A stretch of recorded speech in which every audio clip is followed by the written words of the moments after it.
નમસ્કાર વિદ્યાર્થી મિત્રો. વિભાજ્યતાની ચાવીઓમાં 2, 5 અને 10ની ચાવી શીખ્યા કે જે એકમના અંકને આધારિત ચાવીઓ જે હતી. ત્યારબાદ આપણે 3ની ચાવી શીખ્યા કે જે બધા જ અંકોના સરવાળાને આધારે, બરાબર, બધા જ અંકોનો સરવાળો કરવાનો હતો. એ સરવાળાને આધારે જે ચાવી છે એમાં 3ની ચાવી આવે છે, બરાબર. ત્યારબાદ 3ની ચાવીમાં અવયવી શબ્દ સમજાતા. અવયવી એટલે 3નો ઘડિયો કે જે 3, 6, 9, બરાબર. અને ત્યારબાદ આગળ ઘડિયો પૂરો થાય પછી પણ આગળ ને આગળ અવયવી એટલે કે એના ગુણજો મળતા જાય છે, બરાબર. બધા જ અંકોનો સરવાળો કરી અને જો સરવાળો 3ના અવયવીમાં આવતો હોય તો 3 વડે નિશેષ ભાગી શકાય. આવું આપણે ગઈકાલે શીખ્યા હતા. કોઈ મોટી સંખ્યા હોય તો એના સરવાળાના અંકોનો ફરી વખત સરવાળો કરી અને જો 3ના અવયવીમાં આવતો હોય તો તે સંખ્યાને પણ 3 વડે નિશેષ ભાગી શકાય. આજે મિત્રો આપણે 9ની ચાવી શીખવાની છે, બરાબર. કે 9ની ચાવી પણ 3ના અંકને આધારે એ સરવાળાના આધારે જ છે કે જેમાં બધા જ અંકોનો સરવાળો જ કરવાનો છે, બરાબર. તો 9ની ચાવી પણ 3ની ચાવી જેવી જ છે, બરાબર. 9ની ચાવી શું કહે છે તો કે આપેલી જે સંખ્યા છે તેના બધા જ અંકોનો સરવાળો 9નો અવયવી હોય. જે 3ની ચાવી માટે 3નો અવયવી હોય, અહીંયા કણે 9ની ચાવી છે તો 9નો અવયવી હોય, બરાબર. તો આપેલી સંખ્યાને 9 વડે નિશેષ ભાગી શકાય. મતલબ એવો થયો કે જે તમે સરવાળો કરો છો તે 9ના ઘડિયામાં હોવો જોઈએ, બરાબર. અહીંયા કણે થોડા 9ના અવયવી લખ્યા છે.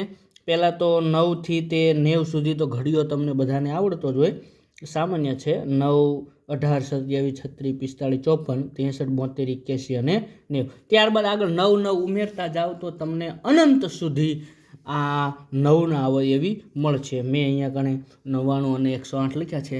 આગળ તમે જેમ જેમ આગળ વધશો તેમ તેમ અહીંયા કણે 117 એમ આગળ વધતા જશો, બરાબર. તો અનંત સુધી તમને 9ના અવયવી મળવાના છે, બરાબર.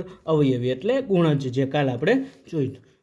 પછી અહીંયા એક સરસ મજાની સંખ્યા આપી છે 7,23,609, બરાબર. તો આને 9 વડે નિશેષ ભાગી શકાય કે નહીં, બરાબર. આને 9ની ચાવી લાગે કે નહીં, બરાબર.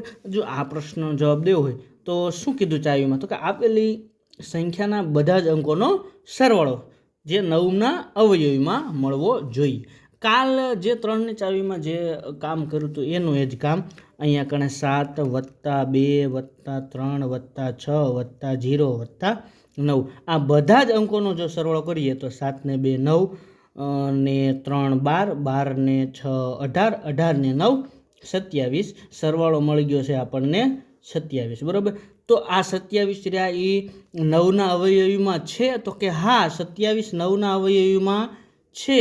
તો આ જે સંખ્યા છે એને 9 વડે નિશેષ ભાગી શકાય, બરાબર. જો અવયવી ન મળ્યો હોત, 27ના બદલે કોઈ બીજી સંખ્યા મળી હોય, જેમ કે 29 હોત, 31 હોત કે કોઈ બીજી સંખ્યા હોત, બરાબર, તો 9ની ચાવી લાગે નહીં, બરાબર. કારણ કે સરવાળો જે કરો એ સરવાળો 9ના અવયવીમાં આવવો જોઈએ, બરાબર. આ સરવાળા આધારે 2 ચાવી શીખ્યા આપણે. સરવાળા આધારે 3ની અને 9ની, બરાબર. પછી આવતીકાલે બીજી ચાવી લઈશું.